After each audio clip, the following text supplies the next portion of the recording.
started coming outside, and I was like 10 years old. They had like different Haitian subsets, and I was part of the THF crew. What's the THF about? True Haitian family. Went into full-fledged gangbanging, and ended up turning blood on the floors. I ended up turning blood in Flatbush, which is the most crippest hood. I got shot in the Crip neighborhood by a blood. Now, what age is it now you turn blood? About 12 years old. This is L gang, you feel me? We was red lane gangsters. You had to get in a circle? Did you get blessed in? It was none of that jumping in. But us, we had to put in work. We was around so much enemies. They had time to be beating on each other, man. You gotta go put in that work. You're 12 years old, now you gotta go on missions. Start little missions here, then end up getting big, and now you know you with the bros every day. By the time I got to high school, I went to 𝗥𝗣𝗣𝗦𝗧𝗂𝘁, got kicked out going to Midwood. Everybody in Midwood on the junction sides was active, from the littlest Crip to the biggest Crips. Yo, bro, I don't know what you gotta do, but you gotta get out of here. They outside waiting for you. I probably would have been in jail for murder right then and there. Oh yeah, take a shot on the camera. What's up, big bro? What's up? We wasn't just gangbanging, too. Really give us book, read, learn about Malcolm X book. That's when I first got really introduced to Islam. I had met a brother. I ended up going to the mosque. I ain't take no shahada or nothing. It's different because, you know, I grew up Christian. What I liked it, after the message was given in, everybody was congregating. Everybody was built. What do you need help with? What type of business you running? I ain't see that in the Christian church. Like, everybody's looking at the next man's wife. She got the bad dress on. Matter of fact, that's another thing I noticed. I'm like, there's no women here. هذا حد العالم هذا طالق هذا راسخ وإلى آخره. Assalamu alaikum wa rahmatullahi ta'ala wa barakatuh. To all the 𝗪𝗣𝗦𝗧𝗂𝗁𝗍 disciples, YouTubers, and viewers, welcome back to a new video on Flipbright HD. Once again, 𝗥𝗜𝗣𝗦𝗧𝗂𝗁𝗍 Projects, but my bro, where you originally from? The Floss, 𝗥𝗣𝗣𝗦𝗧𝗂𝗁𝗍. The Floss 𝗥𝗣𝗣𝗧𝗂𝗁𝗍. So we was actually going to do his joint in the Floss, you know. Still part of the Floss. Yeah, still part of the Floss. Right, so what's crazy is, alhamdulillah, this is my bro. He was like original ripstick from the first ripsticks I was selling. Facts. Like way back, right? Fact. And he hit me up. I didn't even know it was him. He hit me up on the community line, and he had my regular number. And he like, yo, I'm in 𝗥𝗣𝗣𝗦𝗧𝗂𝗁𝗍, yo, I need to get some kufis and stuff. So I'm like, yo, you know what? I'm going to the masjid over here. Let me come pick you up. I didn't even know it was him. That's a fact. I didn't know it was him because there's a bunch of people that come and write on my community. And I'm like, I'm picking up 𝗪𝗏𝗏𝗏𝗏𝗏𝗏𝗏𝗏𝗏𝗏, another brother we just did an interview with. Snatch everybody up. We driving. Come to find out, his op is this op. We op. He blood. This dude used to be Crip. Yo, bro. He know this dude. I'm like, yo, this dude. I'm like, yeah, he shot me. The dude you just said shot me. So I don't know if y'all really understand what's going on, you know. You was on the brink of the pit of the fire, so then Allah Ta'ala, you know, saved you from it. You know, y'all was once enemies, and then Allah made you brothers. So this is what we pushing. So give us a brief history, as we said, born, raised, your age, and when you came outside. I ain't too old, not too young. I'm 33. Started coming outside like literally when I hit my first blunt, and I was like 10 years old. Subhanallah. And I started running through the floors, you know, with the fam brothers. You know what I mean? I'm Haitian, by the way, so before I was anything, I always was cultural and down with the THF movement. But THF? Yeah, when they started turning Crip and all that. Yeah, what's the THF about? True Haitian family. Okay. It was kind of like a subdivision of Haitian Mafia. They had like different Haitian subsets, and I was part of the THF crew, you feel me? So, you know, when everything started splitting up, I just left that alone and went into full-fledged gangbanging, and ended up turning blood. And even though I was from the Floss, I ended up turning blood in Flatbush, which is the most crippest hood you could think about. You could think of, you feel me? Which where I got shot at by a blood. You know what I'm saying? I got shot in the Crip neighborhood by a blood. That's crazy, you know what I'm saying? So, you know, that was kind of my upbringing, you feel me? I had a good family, went to church and all that, but, you know, we rebellious and we just always want to go the other route, you feel me? So, it's kind of how I came up. Yeah, all right. 10 years old, you outside running the Floss, THF. All right, the Haitian family. Okay, so now what age is it now you turn blood? I want to say like probably 2 years after that. I was like about 12 years old. Definitely So how you ended up on 13. Flatbush? One of the homies, actually, that was from Beverly, he used to live in Canarsie. He used to live on 91st. I don't want to say his name, but he used to live on 91st, and I ain't gonna lie, it was other bloods in Canarsie, but I never gravitated to them and how they moved. And when this brother came and promoted the hood to me, I kind of gravitated to it, just like Islam. You feel me? Like, Yeah, and what kind of hood was this? What's the name? this is L Gang. You feel me? We was Okay. Red Lane gangsters. You know what I'm saying? So Red Lane gorillas, but at the time, everybody was just jacking L Gang. You feel me? I'm just hearing about L this, L that, and you know what I mean? And then from there, you turned just blood. took off. Was it like we always say? Was it did you have to get in a circle? Did you get blessed in? I ain't gonna lie. With our situation, it was none of that jumping in. I never barely even. I mean, if it was discipline, yeah, but us, we had to put in work. We was around so much enemies. We ain't had time to be beating on each other and 30 seconds hit. Nah, you gotta go put in that work. There's a lot of enemies around us that's violating the bros, violating the order. You wanna be this, you know what I'm saying? You gotta go put in. You gotta put in some pain. You know okay, so now you 12 years old. Now you gotta go on missions. Gotta go on missions, you know what I'm saying? Start little missions here, then it end up getting big, and now you with the bros every day. I don't got no car. I don't even take the bus like that. I used to walk from the floors to Beverly, through the ops, through the enemies. It used to be crazy. And then by the time I got to high school, which was, I went to Canarsie, got kicked out like the first 2 weeks, and I ended up going to Midwood. And from there, that's when I full-fledged got into it, because everybody in Midwood on the junction sides was active, from the littlest Crip to the biggest Crips. And they was not, they don't care if you 13, 14, 15, they on you. They on odds, you feel me? So, so they all know you jacking blood. yeah, facts. So you got an issue. Yeah, definitely.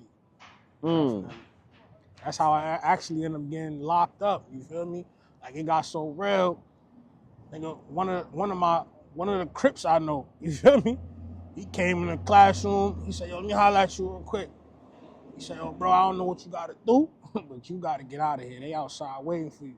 Sure enough, so said, I don't remember which room or which window I ended up looking out of, and I seen a bunch of lokes outside. I'm like, word? Bro, for some reason, one of my homies from Nostrand, I forgot his name.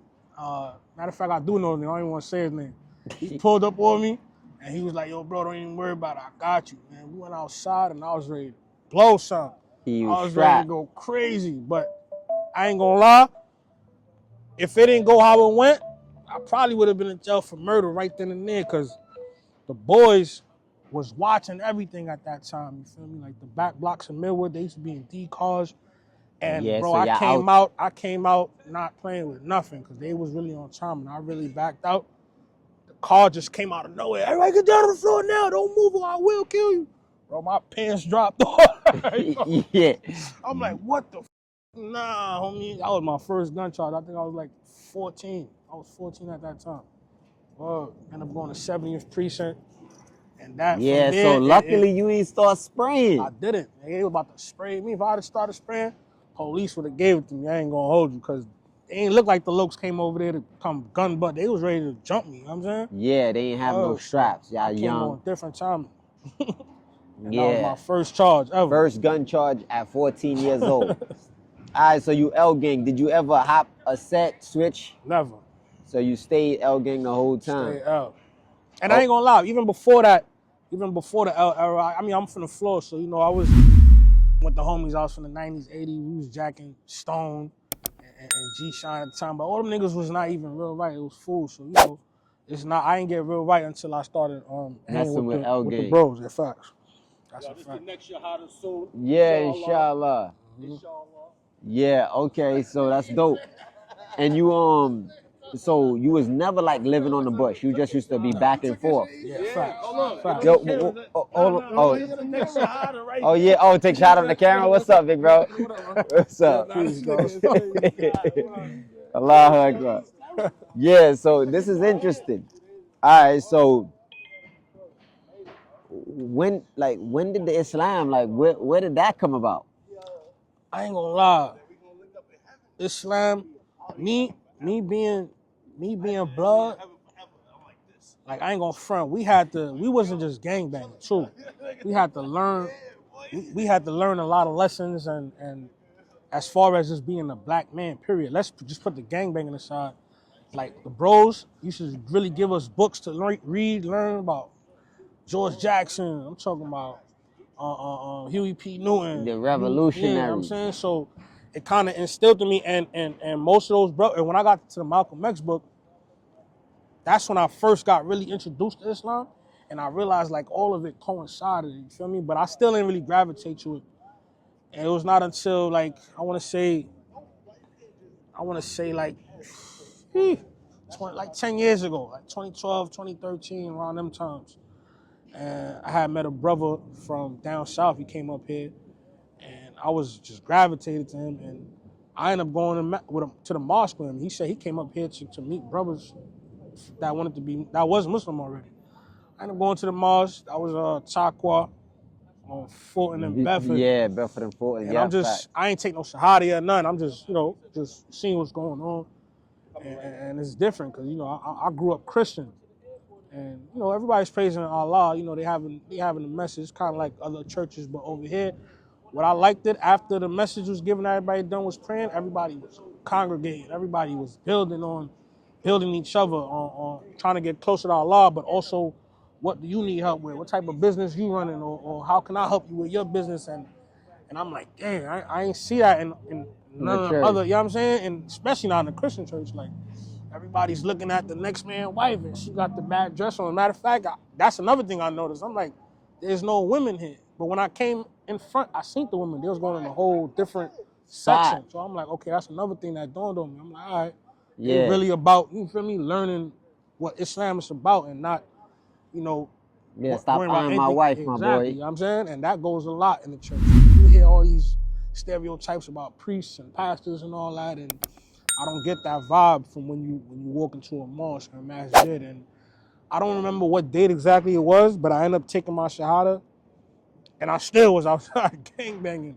I still was like, you feel me, like just wilding, halfway in, halfway out. I really wasn't on my deen. Like, I didn't even know Fatiha, I didn't know nothing. I just took the shahada. I actually didn't learn my Fatiha until I got locked up, probably like 2016. 2016. And that was the first surah I learned, you feel me? Yeah, and what case was that, if you don't mind us asking? That was armed robbery. Armed robbery. Armed robbery. Okay, so let's fast forward a little bit to present day, because me and him chopped it up in the whip with 𝗪𝗏𝗪𝗏, and you saying, yo, bro, like, I gotta do some time. Yep. You gotta literally. Unfortunately, I might have to. I'm gonna go in soon. I gotta go. I don't want to say what date, but gotta go in and do some time. Had a recent case that I just got caught up with drugs. You feel me? And like I said, I took my shahada, but I was halfway in, halfway out. I'm still in the streets. I'm still trying to find myself and take care of my kids. You feel me? Without a doubt. And like right now, as a Muslim, you still living in the same neighborhood. It's still a lot going on, but obviously you Muslim, but you still claim L gang. Nah, that's a fact. I mean, it's in my heart. You feel me? And I love my bros. And I'm not even gonna lie. Don't get it twisted. Like, nowadays, the bros that's L or the bros that's around me is more militant, more business minded. Like, when we was back then, most of the niggas that was with us back then was animal savages, and a lot of them is either, gone or not amongst us. And now the bros that's around, they trying to teach a different type of perspective. Even though, certain members not active, we're not doing certain shit, you still part of it, you feel me? Yeah, you still. And you can't be, and that's what I struggle with. Like, like I said, I'm halfway in, halfway out. So like, I'm not gonna stay here and lie in front of Allah and say, if the bro's calling right now, I'm not going, you feel me? But at the same time, I still fight with, trying to, getting closer to Allah and practicing the deen, doing dawah, you feel me? Okay, yeah. So it's a mission. It's a mission, and it's difficult. And you see, this is a fact and a reality. As Mufti said, a person don't know if his tawbah is being accepted because he might not be truthful with Allah subhanahu wa ta'ala. So Allah might be putting him through the ringer. He might have to go through some kind of trial, getting injured, bad health to actually wash that particular sin away, or that major sin, because, you know what I'm saying, his tawbah is not accepted because he's not really sincere. But the brother is sitting here telling you, yo, listen, I'm halfway in and halfway Not perfect, out. man. You know? I'm trying to deen as Not much as I perfect. can. If the bros call me, I'm going. I feel obligated. So he's being drugged in two separate situations. I don't think y'all really understand how serious that is. So as y'all see these people that's accepting Islam, the brothers, whether it's been 10 years ago, or, you know, they might not start deening, or Iman has not officially has entered their heart. Just know, man, you might judge him now, say, yo, he's a kafir. Nah, this I get dude that a ain't, lot. oh, he gangbanging. And then you turn around 3 years from now, he did his time, he come out, he's denounced L gang, he's the best Muslim you know, 2 wives, couple kids, and he's pushing Islam. You don't know. So that's why I tell people, they be on this mighty, righteous, high horse, and then eventually, you know, they look down on other people, and then them same other people that you look down on, you turn around, and 5, 6 years from now, they're better off than you. That's a fact. That's a fact.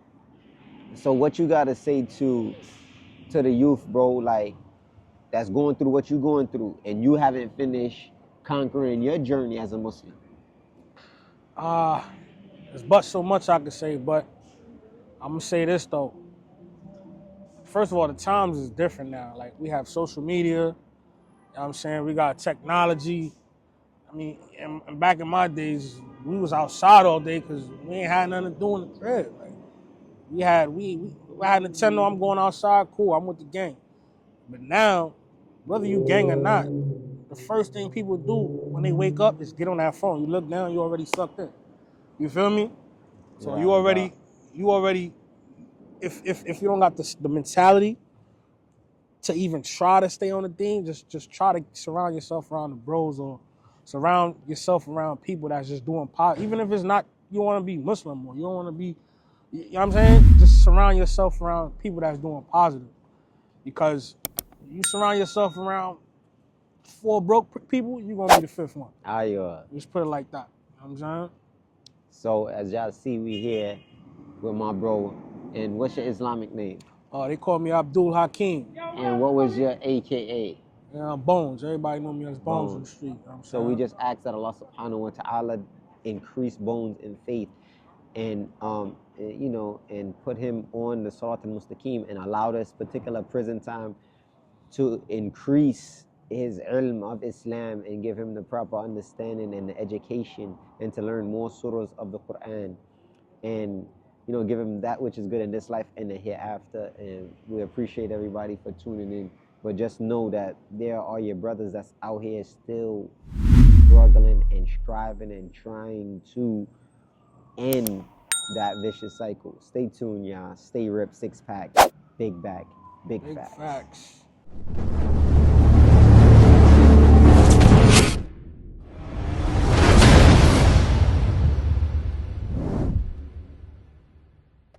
Indeed, in the body, literal translation, is a lump of flesh, a piece of meat. إِذَا صَلَحَتْ صَلَحَ الْجَسَدُ كُلُّهُ. And when that lump of flesh